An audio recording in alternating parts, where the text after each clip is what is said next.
Hvala svima koji verno prate naše dokumentarce i podržavaju rad kanala Srpske bitke.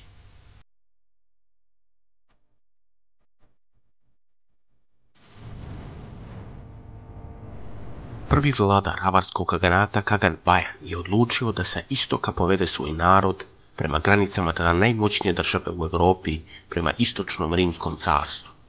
Njegov narod je bežao od moćne države Gokturaka koji su pustošili sve pred sobom i dolazili čak do eurazijskih stepa. Do 562. Avari su zajedno sa Bugarima, kao i verovatno mnogim drugim narodima turkijskog porekla, došli do Dunava. Njihov prvi kontakt sa Vizantijom je bio saveznički, međutim, ubrzo se sudbina ovog naroda naglo menja i od saveznika postoji najgora noćna mora Romejima.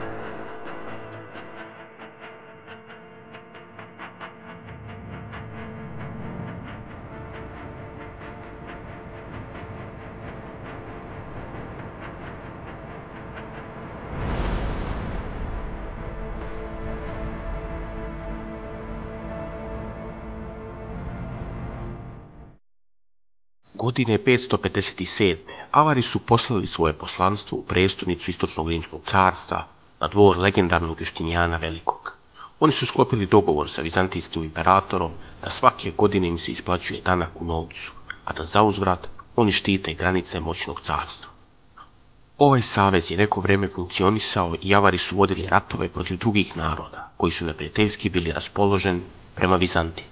Poslije nekog vremena, tačnije 562. godine, još jedno avarsko poslanstvo je krenulo u Carigrad, kako bi se kao po običaju uzeo danak koji im sleduje svake godine. Ovog puta Avari su imali još jedan zahtjev za Romeje. Oni su tražili prostor gdje bi mogli da se nasele unutar carstva i tako nastave svoju službu.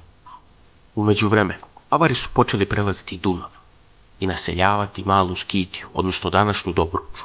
To je rimsko carstvo vidjelo kao veliki problem i potencijalnu prijetnju za upad u Trakiju i kasnije nastavljanje prema Konstantinopolu.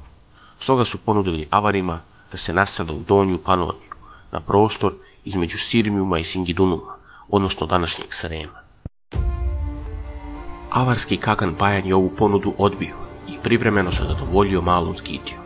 On je shvatio da Romeji sa svojom politikom zavadi pa vlada i žele da održe balans na svojim granicama i da ukoliko se Avari nasele u Donju Panoniju, samo će dobiti neugodno komšiju i neprijatelja, odnosno kraljevinu Gepida.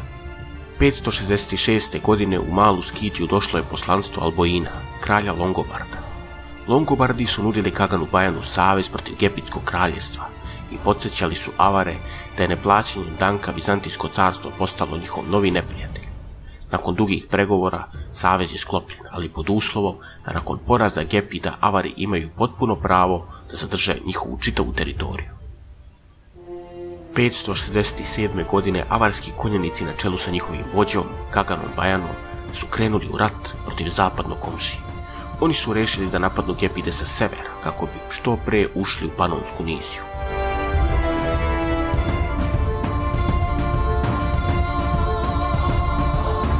Avari su između Dunava i Tise zauzeli najvažnije strateške pozicije, a paralelno sa tim i sa istoka došli sve do Dunava. Najverovatnije, kod Dunaseksa odigrala se presudna bitka gdje su gepidski vojnici pretrpeli težak poraz, a njihova država je osuđena na propast, jer su na zapadu također izgubili bitku od Longobarda, gdje je njihov vođa i njihov posljednji vladar poginuo, kralj Kunimund. Za to vrijeme, vizantijski vojskovođa Bona sa svojim trupama došao je u pomoć svom savezniku.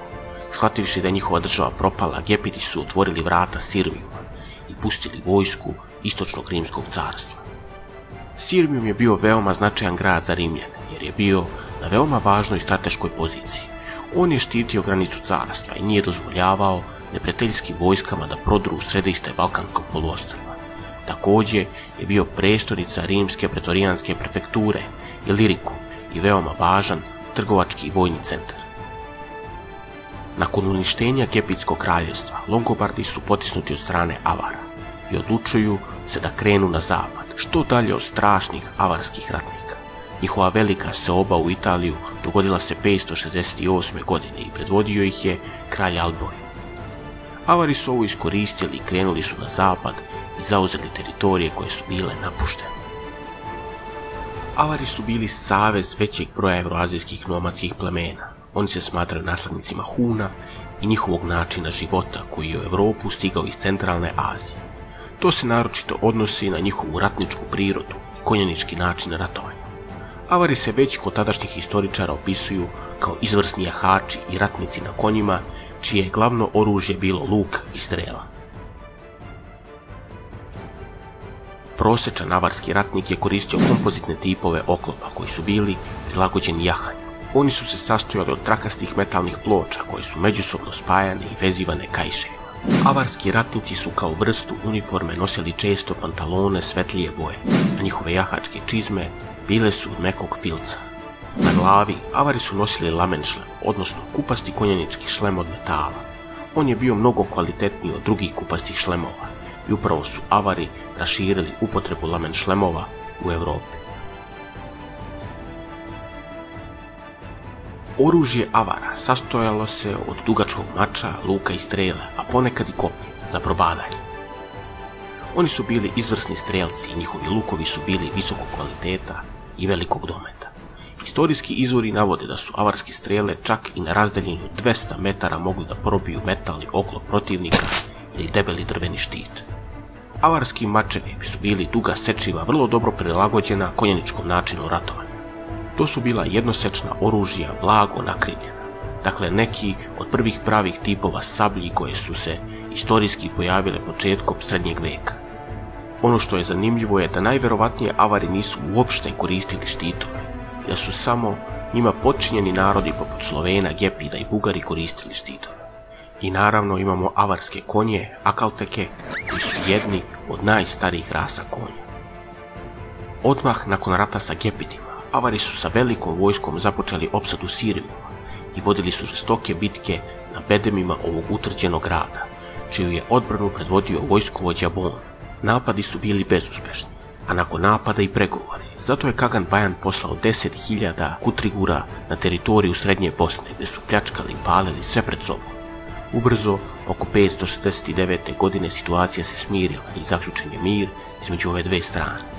Avari nisu osvojili Sirmijum, ali dobili su od Vizantije 80.000 zlatnika, kako ne bi upadali na njihovu teritoriju. U međuvremenu su Sloveni upadali na teritorije Vizantijskog carstva i time se osamostavljivali od Avara. Oni su pljačkali teritorije i zbog svoje velike brojčanosti pravili probleme Carigradu. Avarsko-romejskim mirom obezbeđena je i decenija savezništva dva dojučerašnja protivnika i zajedničkim snagama su vodili ratove protiv Slovena i drugih naroda. Međutim, dolaskom na vlast cara Tiberija II. Menjaju se avarsko-romejski odnosi. Nakon mnogih incidenata i čarki, Kagan Bajan diže vojsku i 580. godine ponovo opseda Sirmiju. Sirmiju nije mogao da izdrži dugu opsadu jer nije imao mnogo hrane. Stoga Romeji predaju grad Avarima i potpisuju mir sa njima. Avari su poštedjeli stanovništvo Sirmijuma i zauzeli grad, ali potpisani mir nije dugo trajao i 584. godine otpočinje nova avarska ofanziva. Ratovi Avara i Romeja su vođeni godinama i granica njihovih država je konstantno menjana. Sloveni su nekada upadali sa Avarima, a nekada nezavisno od njih i to je stvaralo još više tenzije. Nakon dugih borbi sve do 598. mirom je utvrđena reka Dunav kao granica dveju država, a 600. godine je rat ponovo izbio i sada su Romeji bili ti koji su napadali. Oni su upadali na avarske teritorije i u mnogim bitkama pobedili, ali taj rat nije dugo trajao. Vizantija je sada davala čak 200.000 zlatnika kako bi održavala Avare mirnim. Iskoncentrisala se na rat sa Persijom, koji su stigli sve do Halkedona i pobeđivali bitke jednu za drugu. Usled veoma teške situacije u Vizantiji je izbio i građanski rat i njihov car Flavije Foka bio ubijen i na tron dolazi Iraklije I 610. godine. Ovaj period se smatra za jedan od najtežih perioda Vizantijskog carstva, jer 611. godine počinju još masovniji upadi Slovena u carstvo. Usled gusarskih napada Slovena bila je opustošena čitava Tesalija, Helada, Kikladski arhipelag, Ahaja, Epir i priobalni deo Male Azije. Sloveni su opseli Solun verovatno 616. godine, ali su doživjeli poraz kod Soluna i već 618. godine otpočinju novu opsadu grada. Ovog puta zajedno s Avarima, koji je predvodio verovatno mlađi sin velikog Kagana Bajana koji je naslijedio tron. Grad je bio potpuno opkoljen sa kopna i dovedene su opsadne sprave kako bi se osvojio grad. Međutim, i pored zemljotresa koji je pogodio Solun, bedemi su izdržali i stiglo je pojačanje sa mora. Avari i Sloveni su prekinuli opsadu, a zauzvrat dobili veliku količinu novca i namirnica. Posle neuspešne opsade Soluna, Avari su krenuli na sam Carigrad. Ne zna se tačno kada su Avari prvi put napali Carigrad sa svojim saveznicima, ali najverovatnije je to bilo u periodu između 617. i 623. Avari su prišli slavnoj prestonici Rimske imperije i dogovorili susret sa carem Iraklijom. Car Iraklije je izašao iz prestonice sa velikim darovima i svitom ljudi kako bi sklopio mir sa nemirnim susedom. Međutim, dočekao ga je juriš moćne avarske konjice koju je pratila kiša strela. Iraklije je jedva izvukao živu glavu i vratio se u prestonicu, a strašni avarski konjenici su stigli sve do Teodosijevog zida. Vizantijci su bili bezbedni unutar svojih zidova, međutim, 626. godine Avari zajedno sa Slovenima započinju novi napad na Carigrad. Sastav avarske vojske koja je krenula da zauzme Carigrad bio je veoma heterogen. Od samih Avara bile su sastavljene konjičke jedinice i bili su posada opsadnih sprava. Također, imali su svoju oklopnu pešadiju, dok su Sloveni i Bugari bili posada flote koja je trebala da napadne preko Zlatnog Roga. Ne zna se tačan odnos snaga dveju strana, ali prema nekim izvorima tvrdi se da je bilo čak 10:1 u korist Avara, što je verovatno preuveličano. Opsada je počela 29. jula 626. godine, kada se avarska vojska pojavila ispred zidina Carigrada.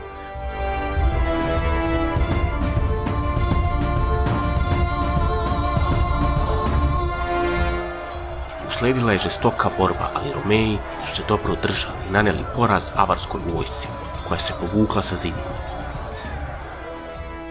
5. dana opsade Sloveni su sa flotom krenuli sa Zlatnog Roga prema Halkedonu, kako bi pokupili persijske vojnike sa kojima su trebali pomorskim putem napasti grad. Sljedećih dana je bilo manjih čarki između sukobljenih strana i tek 9. dana počinje opšti napad na grad. Sloveni, Bugari, Persijanci i ostali narodi su flotom napali preko Zlatnog Roga, dok su Avari izvršili napad na kopnu i jurišali na bedeme sa opsadnim spravama.